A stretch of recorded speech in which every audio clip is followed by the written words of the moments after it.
Hello friends, welcome to JS analysis centre. तो आज के इस वीडियो में डिस्कस करेंगे 12 दिसंबर का करेंट अफेयर। साथ ही इसका पीडीएफ इस वीडियो के डिस्क्रिप्शन से आप डाउनलोड कर सकते हैं। तो दोस्तों, आज का करेंट अफेयर देखेंगे उससे पहले फटाफट पिछले क्लास का क्विक रिवीजन कर लीजिए और वीडियो को अंत तक देखिए। लास्ट में आपसे 2 प्रश्न पूछूंगा, उसका आंसर आपको नीचे कमेंट में लिखना है।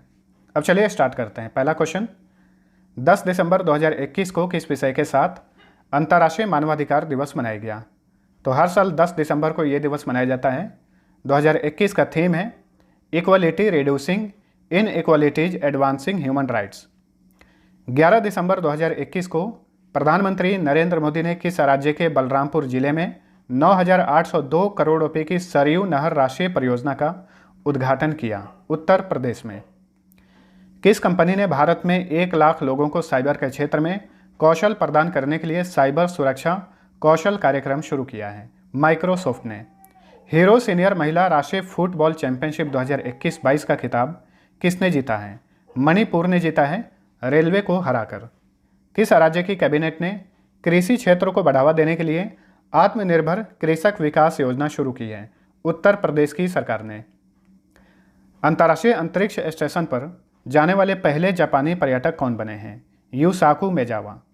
वास्तुकला के लिए दुनिया का सर्वोच्च सम्मान रॉयल गोल्ड मेडल 2022 के विजेता कौन बने हैं? इसके विजेता बने हैं भारतीय बालकृष्ण दोषी। ये पुरस्कार ब्रिटेन द्वारा दिया जाता है।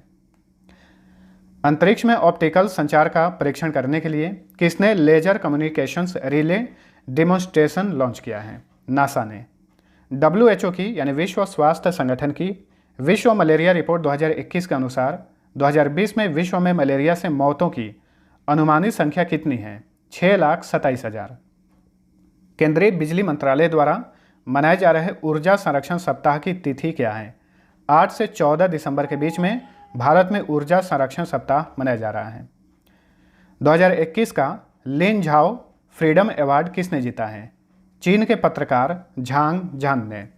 हाल ही में किस देश ने अमेजन पर $1.2 बिलियन का जुर्माना लगाया है? इटली ने। तो अब चलिए आज 12 दिसंबर का करंट अफेयर देखते हैं। पहला क्वेश्चन, 11 दिसंबर 2021 को किस थीम के साथ अंतर्राष्ट्रीय पर्वत दिवस मनाया गया? तो हर साल 11 दिसंबर को इंटरनेशनल माउंटेन डे मनाया जाता है। 2021 का थीम है सस्टेनेबल माउंटेन टूरिज्म, हिंदी में सतत पर्वतीय पर्यटन या फिर अस्थायी पर्वतीय पर्यटन। ये 2021 का थीम है। 2020 में इस दिवस का थीम था माउंटेन बायोडाइवर्सिटी, इसे भी याद रखिएगा, ठीक है। आपको यहाँ पर बता दें कि पृथ्वी को स्थिर रखने और संतुलन बनाए रखने में पर्वतों की प्रमुख भूमिका होती है और ग्लोबल वार्मिंग के वजह से पहाड़ों को काफ़ी नुकसान पहुँच रहा है। तो इसी के प्रति लोगों को जागरूक करने के लिए हर साल 11 दिसंबर को अंतर्राष्ट्रीय पर्वत दिवस मनाया जाता है। चलिए अगला क्वेश्चन, $18 बिलियन के मार्केट कैप के साथ दुनिया की सबसे मूल्यवान एडटेक और डिजिटल लर्निंग कंपनी कौन बनी है? तो ये है Byju. Option C right answer. Byju को आप सभी लोग जानते होंगे। ये दुनिया की सबसे मूल्यवान एडटेक कंपनी बन गई है $18 बिलियन मार्केट कैप के साथ। $1 बिलियन बराबर होता है लगभग 7,500 करोड़ रुपए के, ठीक है।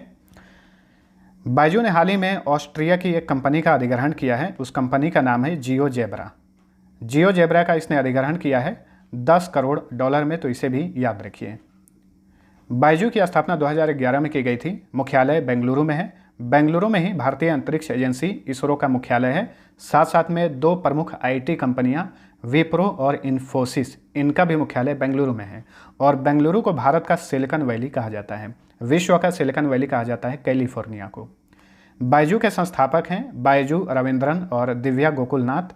बायजू के वर्तमान में CEO हैं बायजू रविंद्रन।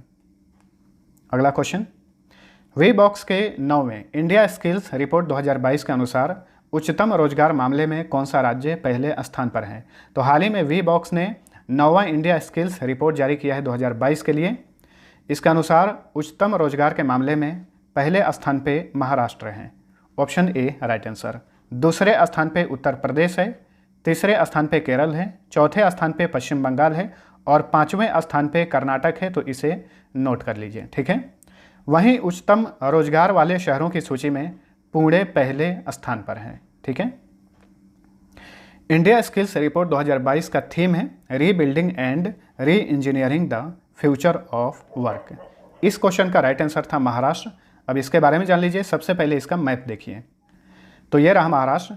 इसकी सीमा भारत के 6 राज्यों से लगती है, गुजरात, मध्य प्रदेश, छत्तीसगढ़, तेलंगाना, कर्नाटक और गोवा। महाराष्ट्र का गठन हुआ था 1 मई 1960 को। जिलों की संख्या 36 है। 2 राजधानियां हैं। समर कैपिटल है यानी ग्रीष्मकालीन राजधानी है मुंबई और शीतकालीन राजधानी है नागपुर। उद्धव ठाकरे मुख्यमंत्री हैं। डिप्टी सीएम है अजीत पवार। गवर्नर है भगत सिंह कोश्यारी। यहाँ के चीफ जस्टिस हैं मुंबई हाई कोर्ट के दीपंकर दत्त। लोकसभा सीट की संख्या 48, राज्यसभा सीट 19, विधानसभा सीट की संख्या 288 है। विधान परिषद भी है, सीट की संख्या 78 है। वर्तमान में भारत के 6 राज्यों में विधान परिषद है, उत्तर प्रदेश, बिहार, महाराष्ट्र, कर्नाटक, आंध्र प्रदेश और तेलंगाना। महाराष्ट्र का स्टेट एनिमल है विशाल गिलहरी। स्टेट बर्ड पीले पैरों वाला हरा कबूतर। स्टेट ट्री आम। स्टेट फ्लावर जरूल। और यहाँ का स्टेट स्पोर्ट्स है कबड्डी। लावनी, नकटा, तमाशा, मौनी, गफा, बोहदा, लेजम, गौरीचा, ललिता, लेझिम तथा पोवाड़ा यहाँ के प्रमुख फोक डांस हैं। Chandoli national park, Navegaon national park, Sanjay Gandhi national park, Tansa wildlife sanctuary सारे महाराष्ट्र में हैं। पेंटाकली डैम पेंगंगा नदी, वर्धा डैम वर्धा नदी, कोयना डैम कोयना नदी, जायकावाड़ी डैम गोदावरी नदी, गिरना डैम गिरना नदी, उज्जैनी डैम भीम नदी पर है। बारली, कोली, चितपावन और अबुम्फा मड़िया यहाँ के प्रमुख ट्राइब्स हैं। अगला क्वेश्चन, गणित के सबसे प्रतिष्ठित पुरस्कारों में से एक Ramanujan prize for young mathematician 2021 की विजेता कौन बनी है? तो 2021 के लिए Ramanujan prize for young mathematician से सम्मानित किया गया है। इनका नाम है Neena Gupta. Option D right answer. Neena Gupta जो हैं ये कोलकाता स्थित इंडियन स्टैटिस्टिकल इंस्टीट्यूट की प्रोफेसर हैं और इसी के साथ ये चौथी भारतीय बन गई हैं जिन्हें Ramanujan prize for young mathematician पुरस्कार से सम्मानित किया गया है। दुनिया की तीसरी महिला और भारत की चौथी व्यक्ति हैं, हस्ती हैं जिन्हें ये पुरस्कार दिया गया है। नीना गुप्ता को 2 साल पहले यानी 2019 में विज्ञान की श्रेणी में शांति स्वरूप भटनागर पुरस्कार भी दिया गया था। Ramanujan prize for young mathematician की बात करें तो इस पुरस्कार को विकासशील देशों के युवा गणितज्ञों का DST-ICTP IMU रामानुजन पुरस्कार भी कहा जाता है। ये पुरस्कार अंतर्राष्ट्रीय स्तर पर 45 वर्ष से कम आयु के युवा मैथमेटिशियन को गणित के क्षेत्र में नई पहचान बनाने के लिए दिया जाता है। इस पुरस्कार की शुरुआत की गई थी 2005 में। किसके द्वारा ये पुरस्कार दिया जाता है? Abdul Salam international centre for theoretical physics, international mathematical union और भारत सरकार के department of science and technology की तरफ से संयुक्त रूप से ये पुरस्कार दिया जाता है। चलिए अगला क्वेश्चन, आरबीआई ने कंपनियों को विदेशों में कितने करोड़ रुपए से अधिक राशि के लेन देन पर LEI नंबर अनिवार्य कर दिया है? तो हाल ही में रिजर्व बैंक ऑफ इंडिया ने कंपनियों को विदेशों में 50 करोड़ रुपए से अधिक के लेन देन पर LEI नंबर जो है अनिवार्य कर दिया है। यहाँ पे LEI का मतलब होगा लीगल एंटिटी आइडेंटिफायर, जो कि 20 अंकों का होगा। अगर कोई कंपनी विदेशों से 50 करोड़ या उससे ज़्यादा का लेन देन करती है तो LEI नंबर देना होगा। इसे अनिवार्य कर दिया है आरबीआई ने और ये नया नियम लागू होगा अक्टूबर 2022 से। आरबीआई की बात करें तो इसे भारत का बैंकों का बैंक कहा जाता है। ये केंद्रीय बैंक है। इसकी स्थापना की गई थी 1 अप्रैल 1935 को। नेशनलाइजेशन हुआ था, राष्ट्रीयकरण हुआ था 1 जनवरी 1949 को। मुख्यालय मुंबई में है। वर्तमान में इसके गवर्नर हैं शक्तिकांत दास। आरबीआई के ये 25वें गवर्नर हैं। 4 उप गवर्नर्स होते हैं आरबीआई में। वर्तमान में ये डिप्टी गवर्नर्स हैं T Ravishankar, Mahesh Kumar Jain, Michael D Patra और M राजेश्वर राव। अगला क्वेश्चन, 10 दिसंबर 2021 से 3 दिवसीय 8वां कलिंग साहित्य महोत्सव 2021 किस शहर में शुरू हुआ है? तो इस महोत्सव का आयोजन किया जा रहा है ओडिशा की राजधानी भुवनेश्वर में। Option C right answer. इस महोत्सव का ये 8वां संस्करण है। 10 दिसंबर से शुरू हुआ है, 12 दिसंबर तक इसका आयोजन किया जाएगा। इसी महोत्सव के साथ साथ में 6ठा कलिंग कला महोत्सव भी आयोजित किया जा रहा है और हाल ही में इस महोत्सव का उद्घाटन किए ओडिशा के साहित्य और संस्कृति मंत्री ज्योति प्रकाश। इस महोत्सव का थीम क्या है? इसका थीम है India at 75 coming to the republic of letters, ठीक है। और इस महोत्सव का भागीदार देश है नेपाल। कलिंग साहित्य महोत्सव, कलिंग आप नाम सुन रहे हैं, कलिंग स्टेडियम है जो कि भुवनेश्वर में ही है। उसी स्टेडियम में 12वां मेंस जूनियर हॉकी विश्व कप के फाइनल का आयोजन किया गया था हाल ही में। और विजेता कौन बना? अर्जेंटीना। उप विजेता कौन बना? जर्मनी। चलिए अगला क्वेश्चन। निम्न में से किस प्रसिद्ध कवि को कलिंग साहित्य अंतर्राष्ट्रीय पुरस्कार 2021 से सम्मानित किया गया है? तो देखिए, कलिंग साहित्य महोत्सव जिसका आयोजन भुवनेश्वर में किया जा रहा है, इसी महोत्सव के दौरान अरुण कमल को कलिंग साहित्य अंतर्राष्ट्रीय पुरस्कार 2021 से सम्मानित किया गया। अरुण कमल जो हैं ये दीवान हाउसिंग फाइनेंस के सह संस्थापक हैं और भारत के मशहूर कवि हैं। इस महोत्सव के दौरान और भी पुरस्कार दिए गए हैं। कलिंग साहित्य पुरस्कार 2021 के विजेता बने हैं श्रीनिवास उदगाता और दिव्या दत्ता। वहीं कलिंग साहित्यिक युवा पुरस्कार 2021 के विजेता बने हैं तारो सिद्दीकी। नेक्स्ट, हाल ही में लॉन्च पुस्तक at home in the universe के लेखक कौन हैं? तो ये पुस्तक हाल ही में लॉन्च हुई है जो कि आत्मकथा है बालकृष्ण मधुर की। Option A right answer. 2021 में जितने भी इंपॉर्टेंट पुस्तकें लॉन्च हुई हैं उन सभी का फटाफट रिवीजन कर लीजिए। द मिडवे बैटल के लेखक हैं गौतम चिंतामणि।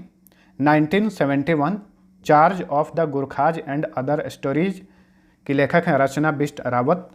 इंडियन इनिंग्स के लेखक हैं Ayaz Memon. Resolved united nations in a divided world के लेखक हैं यूनाइटेड नेशन के पूर्व महासचिव बान की मून। लाल सलाम की लेखक हैं स्मृति ईरानी जो कि केंद्रीय महिला और बाल विकास मंत्री हैं और इनका ये पहला ही उपन्यास है। इंडिया वर्सेस यूके के लेखक हैं Syed Akbaruddin. Cooking to save your life के लेखक हैं नोबेल पुरस्कार विजेता अभिजीत बनर्जी। इन्हें अर्थशास्त्र के क्षेत्र में 2019 में नोबेल प्राइज दिया गया था। होम इन द वर्ल्ड के लेखक हैं अमर्त्य सेन। ये भी नोबेल प्राइज के विजेता हैं। 1998 में इन्हें भी अर्थशास्त्र के क्षेत्र में नोबेल प्राइज दिया गया था। बाई मेनी हैप्पी एक्सीडेंट के लेखक हैं पूर्व उपराष्ट्रपति Hamid Ansari. It's a wonderful life के लेखक हैं Ruskin Bond. Languages of truth के लेखक हैं Salman Rushdie. Star gazing the players in my life के लेखक हैं रवि शास्त्री जो कि भारत के पूर्व मुख्य कोच हैं क्रिकेट के और वर्तमान समय में इन्हें हाल ही में LLC का आयुक्त यानी कमिश्नर बनाया गया है। लीजेंड लीग क्रिकेट जिसका आयोजन अगले साल जनवरी में ओमान में किया जाएगा। द कॉमनवेल्थ ऑफ क्रिकेट के लेखक हैं भारत के मशहूर इतिहासकार Ramachandra Guha. The little book of encouragement के लेखक हैं Dalai Lama. Unfinished a memoir के लेखक हैं Priyanka Chopra. The living mountain और जंगल नामा के लेखक हैं अमिताभ घोष। और ये सारी पुस्तकें 2021 में लॉन्च हुई हैं, सबको ध्यान में रखिएगा, सारे के सारे इंपॉर्टेंट हैं। अमिताभ घोष जो हैं ये अंग्रेजी लेखक हैं। 2018 के लिए इन्हें ज्ञानपीठ पुरस्कार दिया गया था और ज्ञानपीठ पुरस्कार पाने वाले ये अभी तक के एकमात्र अंग्रेजी लेखक हैं। नेक्स्ट, संयुक्त राष्ट्र बाल कोष यानी यूनिसेफ के नए प्रमुख कौन बने हैं? तो यूनिसेफ का जो कार्यकारी निदेशक होता है एग्जीक्यूटिव डायरेक्टर होता है, वहीं इसका प्रमुख होता है। तो यूनिसेफ की नई प्रमुख बनी है Catherine Russell. Option A right answer. Catherine Russell को हेनरिटा H4 की जगह नियुक्त किया गया है और कैथरीन रसेल इससे पहले व्हाइट हाउस कार्मिक कार्यालय की प्रमुख थीं। अब इनके स्थान पर भारतवंशी गौतम राघवन व्हाइट हाउस कार्मिक कार्यालय के प्रमुख बनाए गए हैं। तो ये भी इंपॉर्टेंट बनेगा, ध्यान में रखिएगा, ठीक है। तो यूनिसेफ की प्रमुख बनी है कैथरीन रसेल, वहीं गौतम राघवन व्हाइट हाउस कार्मिक कार्यालय के प्रमुख बनाए गए हैं। यूनिसेफ का फुल फॉर्म होता है United Nations International Children's Emergency Fund. स्थापना हुई थी 11 दिसंबर 1946 को और 11 दिसंबर 2021 को यूनिसेफ ने अपना 75वां दिवस मनाया है। यूनिसेफ का मुख्यालय न्यूयॉर्क में है। कार्यकारी निदेशक बन गई हैं कैथरीन रसेल। चलिए अगला क्वेश्चन। भारत के जेरेमी लाल रेनुंगा ने ताशकंद में आयोजित राष्ट्रमंडल भारोत्तोलन चैंपियनशिप 2021 में पुरुषों के 67 किलोग्राम भार वर्ग में कौन सा पदक जीता है? इन्होंने गोल्ड मेडल यानी स्वर्ण पदक जीता है। Option B right answer. Jeremy Lalrinnunga हैं ये मिजोरम से बिलोंग करते हैं। इसी चैंपियनशिप में मैंने आप सभी को बताया था भारत की झीली डाला बेहड़ा जो कि ओडिशा से बिलोंग करती हैं, उन्होंने भी 49 किलोग्राम श्रेणी में स्वर्ण पदक जीता है। इसके अलावा भारत के संकेत महादेव सरगर ने भी 55 किलोग्राम भार वर्ग में स्वर्ण पदक जीता है। तो खास करके जो गोल्ड मेडलिस्ट हैं इस चैंपियनशिप के, उन्हें आप सभी लोग ध्यान में रखिएगा। इस चैंपियनशिप का आयोजन कहाँ पर किया जा रहा है? उज्बेकिस्तान की राजधानी ताशकंद में। इसी चैंपियनशिप के साथ साथ में ही विश्व भारोत्तोलन चैंपियनशिप का भी आयोजन किया जा रहा है। ताशकंद की बात करें तो ताशकंद शांति समझौता हुआ था। यहाँ से क्वेश्चन बार बार पूछा जाता है, ताशकंद शांति समझौता कब हुआ था? 10 जनवरी 1966 को हुआ था। कब? 10 जनवरी 1966 को। किसके किसके बीच में? भारत और पाकिस्तान के बीच में। भारत के उस समय के प्रधानमंत्री थे लाल बहादुर शास्त्री और पाकिस्तान के तत्कालीन प्रधानमंत्री थे मोहम्मद अयूब खान। तो इन दोनों ने इस समझौते पर हस्ताक्षर किए थे और इसी समझौते के एक दिन बाद यानी 11 जनवरी 1966 को लाल बहादुर शास्त्री का निधन हो गया, ताशकंद में ही। केंद्रीय मंत्रिमंडल ने प्रधानमंत्री आवास योजना ग्रामीण को कब तक के लिए बढ़ाने की मंजूरी दे दी है? तो प्रधानमंत्री आवास योजना ग्रामीण को बढ़ा दिया गया है, विस्तार दिया गया है मार्च 2024 तक के लिए। ऑप्शन डी राइट आंसर, ठीक है। और इस विस्तारित योजना के तहत लगभग 2,17,000 करोड़ रुपए की लागत से करीब 1,55,00,000 मकानों का निर्माण किया जाएगा। प्रधानमंत्री आवास योजना ग्रामीण को कब लॉन्च किया गया था? 2015 में। चलिए अगला क्वेश्चन, 9 से 10 दिसंबर 2021 को किसकी मेजबानी में वर्चुअली तरीके से लोकतंत्र के लिए शिखर सम्मेलन यानी समिट्स फॉर डेमोक्रेसी का आयोजन किया गया? तो 9 से 10 दिसंबर को अमेरिका की मेजबानी में समिट्स फॉर डेमोक्रेसी का आयोजन किया गया वर्चुअली तरीके से यानी वीडियो कॉन्फ्रेंसिंग के माध्यम से।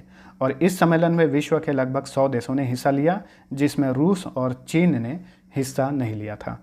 भारत की ओर से भारत के प्रधानमंत्री नरेंद्र मोदी ने वीडियो कॉन्फ्रेंसिंग के माध्यम से इस सम्मेलन में हिस्सा लिया। अमेरिका की बात करें तो 49वीं समानांतर रेखा अमेरिका और कनाडा को अलग करती है। विश्व की सबसे बड़ी तांबे की खान अमेरिका में ही है, जिसे बूटे खान कहा जाता है, अमेरिका के मोंटाना राज्य में है। विश्व का सबसे बड़ा रेलवे स्टेशन शिकागो में है। विश्व की सबसे बड़ी सोने की खान भी अमेरिका में ही है, अमेरिका के ओंटारियो में है। American museum of natural history, जो कि विश्व का सबसे बड़ा म्यूजियम है, न्यूयॉर्क में है। फ्लोरिडा जलडमरूमध्य यानी फ्लोरिडा स्ट्रेट मेक्सिको की खाड़ी और अटलांटिक सागर को जोड़ता है और अमेरिका को वेस्ट इंडीज से अलग करता है। अमेरिका की राजधानी वाशिंगटन शहर जो है ये पोटोमेक नदी के किनारे है। न्यूयॉर्क शहर हडसन नदी के किनारे है। वाशिंगटन डीसी अमेरिका की राजधानी है। यहीं पर इंटरनेशनल मॉनेटरी फंड, विश्व बैंक और नासा का मुख्यालय है। अमेरिका के जो बाइडन राष्ट्रपति हैं, 46वें राष्ट्रपति हैं। उपराष्ट्रपति कमला हैरिस हैं, 49वीं उपराष्ट्रपति हैं। दोनों ने इसी साल 20 जनवरी को पदभार ग्रहण किया था यानी शपथ लिया था। अमेरिका की संसद का नाम है कांग्रेस और करेंसी है डॉलर। तो फ्रेंड्स, ये था हमारा आज का करेंट अफेयर। वीडियो पसंद आया है तो लाइक और शेयर जरूर करना। अब पिछले क्विज का सही उत्तर जान लीजिए। पहला क्वेश्चन था, संयुक्त राष्ट्र के विश्व खाद्य कार्यक्रम के नए सद्भावना राजदूत कौन बने हैं? राइट आंसर था ऑप्शन सी, डेनियल ब्रूहल। दूसरा क्वेश्चन था, 30 साल से अधिक उम्र के लोगों को गैर संचारी रोगों से बचाने के लिए गुजरात की सरकार ने कौन सी योजना शुरू की है? इसका राइट आंसर था ऑप्शन बी, निरामय गुजरात योजना। अब चलिए आज का पहला क्विज है, फुटवियर ब्रांड प्लेटो के ब्रांड एम्बेसडर कौन बने हैं? दूसरा क्वेश्चन है, राष्ट्रीय क्रिकेट अकादमी के नए प्रमुख कौन बने हैं? दोनों का आंसर नीचे कमेंट करके बताइए। मिलते हैं अगले वीडियो में, तब तक के लिए टेक केयर।